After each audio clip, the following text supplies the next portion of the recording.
Hi, this is James Gordon-Ochoa here with the second book in the October Terror series. The book I'll be talking about today, Carnosaur by Harriet Adam Knight, or Hack for short.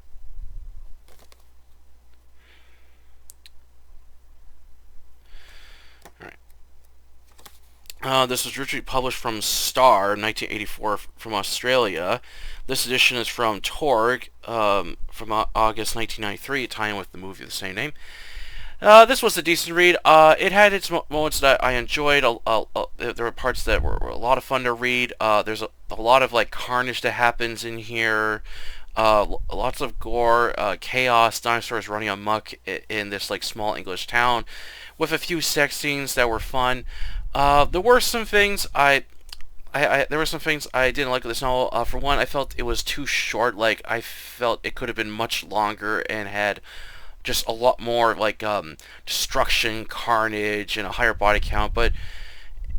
And I kind of felt some of the characters could have been a little better. Like they were okay and stuff. I actually liked the villain a lot in this story. He was a really interesting character to read, but the rest of the characters were like either okay or forgettable. I just kind of wish they were a little more likable. But other than that, this was still a 3-star read. I enjoyed it. I'll definitely have to check out more books by this author. This is a pen name. The author's real name is John Brosnan, a Australian author who lived like both in Australia and England, and wrote like a whole bunch of like science fiction horror novels and some other stuff that I was looking up that sounded really interesting, so I'd like to check out more books by this author. Alright, onto the book review. Plot. Des Cartwright is woken up while in the middle of having a sex dream by his wife Julie, trying to tell him something is attacking the chickens. Listening closely, he can hear them being attacked by an animal. Des puts on his housecoat, goes downstairs and grabs a double-barrel shotgun, loads it, then steps outside, flickering the lights on. Walking towards the chicken's den, he is shocked to see something has torn through the fence and has made a bloody mess inside the den. Des moves in to get a better look, but stops when he sees a 6-foot-tall lizard-like creature covered in feathers, yellow eyes, and its metal claw is shaped like a scythe. Its face is covered in blood as it's devoured all the chickens. Suddenly it notices Des standing there, and it charges at him. Des fires his shotgun but misses as it knocks him down and slashes its scythe claw down his chest all the way down to his groin, spilling his guts out. Des watches in horror as the Deinonychus begins eating him. Julie hears the shotgun go off. She rushes downstairs to check on her husband, but stops in horror to see the Deinonychus eating him. She screams in terror as she attempts to run back inside, but is knocked down and ripped apart by the Deinonychus. A few moments later, Pat Houseman is having sex with Jeremy Pitt in his father's Bentley out in the countryside when suddenly Pat feels something touch her foot hanging out of the car. As the two try getting their clothes back on, believing someone is watching them, to Pat's horror she sees the Deinonychus as it bites into Jeremy and pulls him out of the car, dragging his body over to some bushes as Pat can hear it tearing him apart. She starts up the Bentley, but has little experience in driving, which causes her to go too fast and crash headfirst into a tree, being thrown out through the windshield and breaking her neck on impact. The following morning, journalist David Pascal, reporter for Worcester near Camden Bridge, England. At 26 years old, David really wants to leave this small town badly, as there's hardly anything good to report on. He fears he'll end up like his old friend Johnny McGiven, who's close to retiring at 53, who writes for the sports as he has a good sense of humor and enjoys drinking with him. David wishes to cover bigger stories and wants to improve his sex life as his ex-girlfriend Jenny, who also a reporter, as they started off well, but things didn't work out between them. While she tries to be friends with David, however, he finds it difficult to work with her. After reading the usual reports and not in a good mood to talk with Jenny, he leaves and goes to the local police station to see if they got anything for him. While talking with the police officers there, they get a phone call of a grisly murder at the Cartwright's house. David tags along as he and the officers are shocked by the brutal violence they see. Later on, Pat and Jeremy are found as they first believe a serial killer is on the loose, but David suggests that a escaped lion or tiger. Jenny shows up in her MG as she heard on the radio of the murders. David tells her to go take a look as he goes to use the phone inside the Cartwright's house. As he reaches the news station, they tell him that a Serbian tiger has escaped from a private zoo that belongs to Mr. Penward, as he's already aware of the deaths and has ordered his men to search for it and doesn't want the police to get involved. David believes Penward is trying to cover up something, and Jeremy returns annoyed that he didn't warn her about the gruesome crime scene. Jenny is about to leave, but David convinces her to give him a lift as he's got a lead on Penward, who is sending his men out to find his escaped tiger, believing he has something to do with it. Skeptical, but Jenny gives him a lift. It isn't long until they reach a roadblock followed by Land Rovers and a Sikorsky S-76 helicopter displaying a dragon and griffin as the coat of arms. Sir Penward, a 6-foot-tall, heavily built man with black hair, gray eyes, and wearing a white suit. His men wearing white uniforms, short dark hair, and ex-soldiers. Penward owns most of Worcester, along with a pub his men go to and his private zoo of rare animals. David tries to interview Penward, who is in the middle of arguing with Police Inspector Bodycomb, who wants to send his men out looking for the escaped tiger, but Penward refuses, stating his men are more trained than a bunch of cops.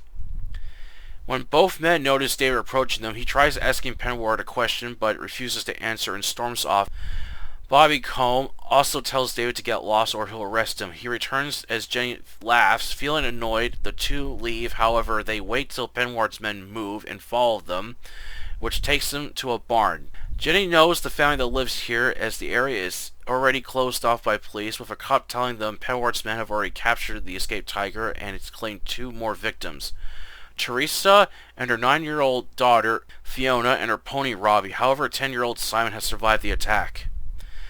While waiting for his father to show up, David asks Simon if it was a tiger that attacked his family. Julie tries to stop him, but David refuses, as Simon reveals it wasn't a tiger, it was a dinosaur. Annoyed with David and doesn't believe what the boy said. However, David thinks he might be onto something, as why would Penward cover up paw prints before police showed up? However, Jenny doesn't believe in his theories. A week later, David is outraged that Penward isn't being charged for the deaths of 6 people, and learns from his friend McGiven that Penward has paid off and threatened anyone to keep quiet about it.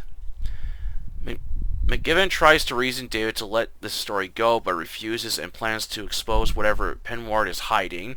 When Jenny shows up at the bar, McGiven tries convincing David to give Jenny another chance. Annoyed, David pays for his drinks and leaves, getting into his battered Ford Cortina and drives over to the Phoenix Arms pub. Most of the town's hunters, along with the fishermen, visit here, including Penward's men.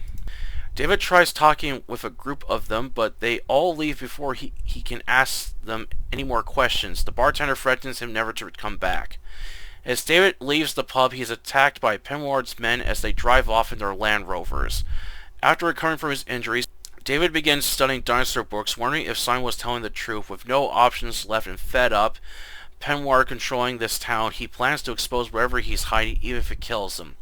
However, upon spying on Penward's estate and his private zoo, it's heavily fenced off along with security cameras, but seeing this makes him question how a tiger could have escaped a highly secured area. While covering an event in town, one of the residents, Harry Watts, a middle-aged man who is obsessed with cars and sex, Watts comes over to David and tells him that Lady Jane, who's the mistress of Penward, has been eyeing him. At first he thinks Watts is pulling his chain, but notices Jane in fact does have her eyes on him. After a few drinks, David approaches Jane and is able to charm her, leading to him having sex with her. Jane reveals how bored she is with Penward and is tired of his strange sexual interests of deadly animals and whipping his butt. David is able to gain her trust and believes she can help him sneak into Penward's private zoo. After a few nights of work and sex, David finally gets his chance when Jane is able to sneak him into Penward Hall. Bringing a camera with him, David goes into Penward Zoo. He discovers big breeds of cats along with a large snake with needle teeth. However, David is horrified when he finds dinosaurs. He attempts to escape with his footage, only to be knocked out by a dart gun. When David awakens after being slapped a few times by Sir Penward himself, amused how he used his wife to sneak in, as David tries bluffing that the police know where he is, Penward replies if they did, they won't find him here. David knows what Penward is hiding in his zoo. Penward reveals, in fact, he is creating dinosaurs with chicken DNA, as it's the only animal related to the most of the creatures he's gotten from fossils containing dinosaur DNA.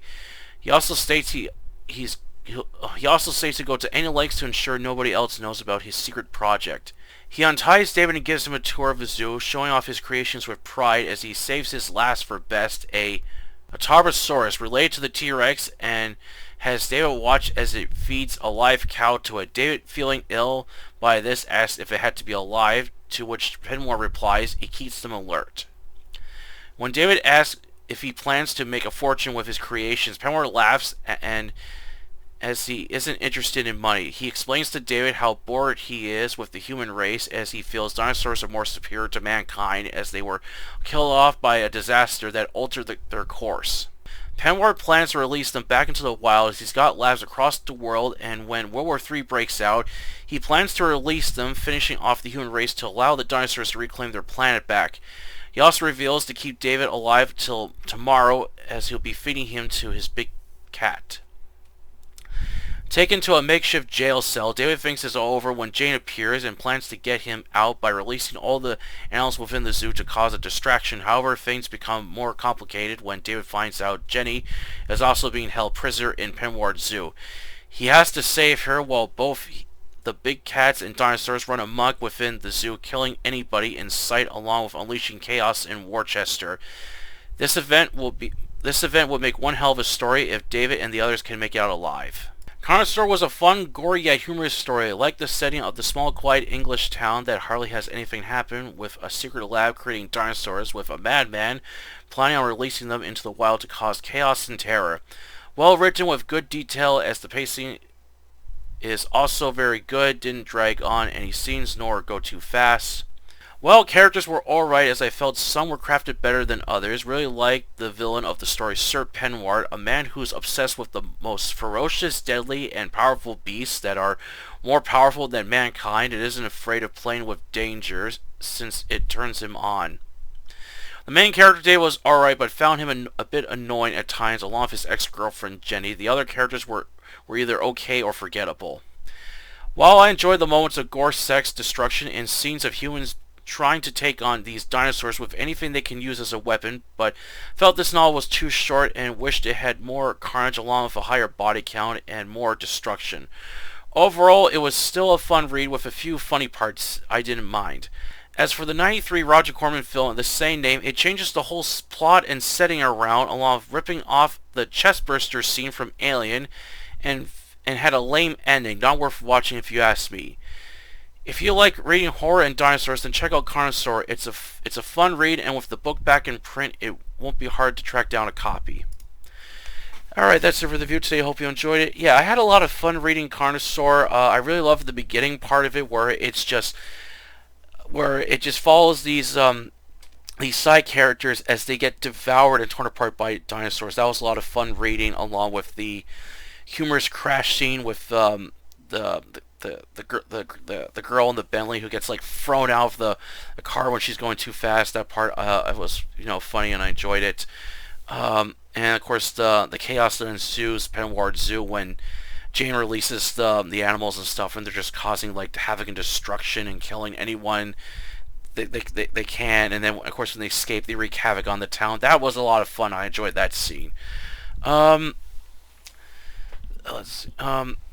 But as I said, I just felt this book was too short. I wish it was a little longer. It would have been nice to just have like more scenes of like other dinosaurs just wreaking havoc or destruction, or some fleeing to live in the wild and stuff.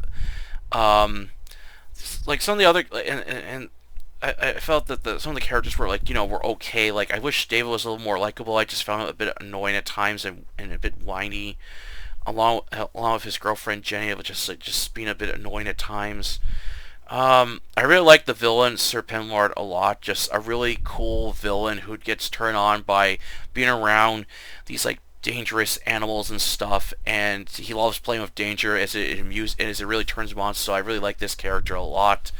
And the rest of the cast were okay. Like as I said, characters were like okay or forgettable. But other than that, yeah, this was a lot of fun to read. I've only seen the Carnosaur movie once, and I really didn't care for it. I thought it was like kind of like a cheap, kind of like Jurassic Park kind of rip-off film. And during my my unboxing video, I made a mistake.